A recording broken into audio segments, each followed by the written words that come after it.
नीट पेपरफुटी प्रकरणाच्या संदर्भातली महत्त्वाची अपडेट आपण पाहूयात। नांदेडमधील विद्यार्थी कुटुंबासह सीबीआयच्या कार्यालयामध्ये हजर झाले।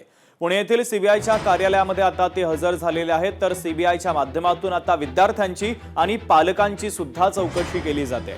नीट पेपरफुटी प्रकरणातील नांदेड येथील विद्यार्थिनी, वडील आणि आई पुणे येथील सीबीआयच्या कार्यालयामध्ये आता चौकशीसाठी हजर झालेले आहेत।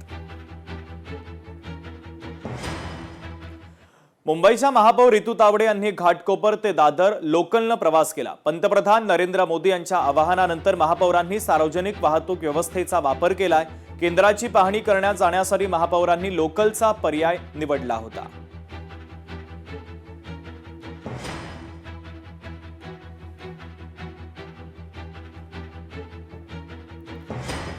आणि आता सर्वसामान्यांची चिंता वाढवणारी महत्त्वाची ब्रेकिंग न्यूज आपण पाहूयात। पेट्रोल डिझेलच्या किमती पुन्हा एकदा वाढलेल्या आहेत। पेट्रोलच्या दरामध्ये 86 पैशांची वाढ झाली तर डिझेलच्या दरामध्ये 83 पैशांची वाढ झाली आहे। दुसरीकडे डॉलरच्या तुलनेत भारतीय रुपयाची घसरण ही सातत्याने सुरू आहे। रुपयाची 18 पैशांनी घसरण झाली आहे। मुंबईत पावाच्या लाधी महागल्यात, प्रति लाधी 5 रुपयांनी वाढ करण्यात आली। वडापाव आणि अन्य पावाच्या पदार्थांवर देखील आता याचा परिणाम होत असल्याचं पाहायला मिळतंय। सर्वत्र महागाईचा भडका उडाल्याचं चित्र सध्या देशभरात पाहायला मिळतंय। पेट्रोल डिझेलच्या किमती वाढल्यानं सर्वसामान्य नागरिकांच्या खिशाला कात्री लागते। दुसरीकडे अर्थव्यवस्थेत देखील मोठ्या हालचाली होत आहेत।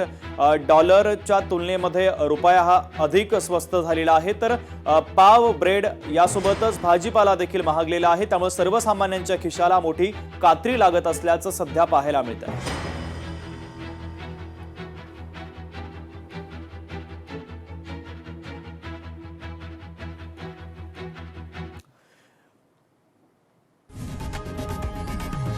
लोकशाही मराठी ऐका, पहा, जागरूक रहा।